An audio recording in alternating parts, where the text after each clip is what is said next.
പറഞ്ഞെങ്കിൽ ഇവിടെ നമുക്ക് ഒരുപാട് കുട്ടികളും കാര്യങ്ങളുള്ള പിന്നെ ഇങ്ങനെയൊക്കെ ചെറിയ ഭീഷണി ഈ ഭീഷണീൻ്റെ അടിസ്ഥാനത്തിലാണ് നമ്മൾ പിരിച്ചുവിടാൻ കാരണം. അല്ല അത് പിന്നീടാണ് ഭീഷണി. അതിന് മുമ്പും പല ഭീഷണി വേറെ പള്ളികളിൽ അയാൾ പ്രശ്നം ഉണ്ടാക്കി അല്ല ഇവിടെ നമുക്ക് അതൊന്നും അറിയില്ല. പക്ഷെ നമ്മളിവിടെ തന്നെ ഒരുപാട് പ്രശ്നങ്ങൾ അയാൾ ഉണ്ടാക്കിയതിൻ്റെ ചില തെളിവുകൾ ഇവിടുത്തെ ഫോണിലും മൈലിലും മുത്താലിമ്യങ്ങളെല്ലാം നമുക്ക് കാണിച്ചതിൻ്റെ അടിസ്ഥാനത്തിൽ അയാൾ ഒരുപാട് ഇങ്ങനെ തർക്കിക്കുന്നതും അയാൾ ഭയങ്കര പ്രശ്നങ്ങളായിട്ട് ചൂടാകുന്നതൊക്കെ കണ്ടപ്പോൾ നമ്മൾ വിചാരിച്ചു ഈ രണ്ട് പിന്നെ ഇങ്ങനെ ഒരു തർക്കം ഉണ്ടാകുമ്പോൾ ഒരാളെ ഒഴിവാക്കിയേ പറ്റൂ എന്നുള്ളതാണ് ഞങ്ങൾ ഒഴിവാക്കി. കാരണം നല്ല ഈ പ്രശ്നം ജമാഅത്ത് കമ്മിറ്റിക്ക് മുമ്പോട്ട് കൊണ്ടുപോകണമല്ലോ.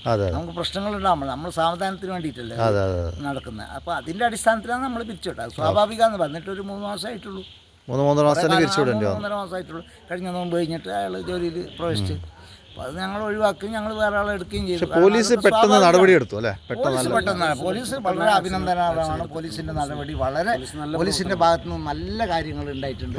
പോലീസ് നല്ല ഉടനെ ഒരു നിമിഷം പോലും പാഴാക്കാതെ ഈ കാര്യത്തിൽ ആത്മാർത്ഥമായിട്ടുള്ള പ്രവർത്തനം പ്രത്യേകിച്ച് പതിയെടുക്കുക പോലീസ് നമ്മളെ ഈ പ്രദേശത്ത് കാലാകാലങ്ങളായിട്ട് നല്ല സമീപനവും സഹകരണമാണ്. കാരണം എന്താ പറഞ്ഞാൽ പോലീസിൻ്റെ ഭാഗത്ത് നിന്ന് ഇതുവരെ ആർക്കും ഒരു പരാതിയില്ല. വളരെ നല്ല പിന്നെ ഇൻസ്പെക്ടർമാരും അവിടുത്തെ എല്ലാ ഉദ്യോഗസ്ഥന്മാരാണ്. അവരൊക്കെ വളരെ അഭിനന്ദിക്കുന്നു ഞങ്ങൾ.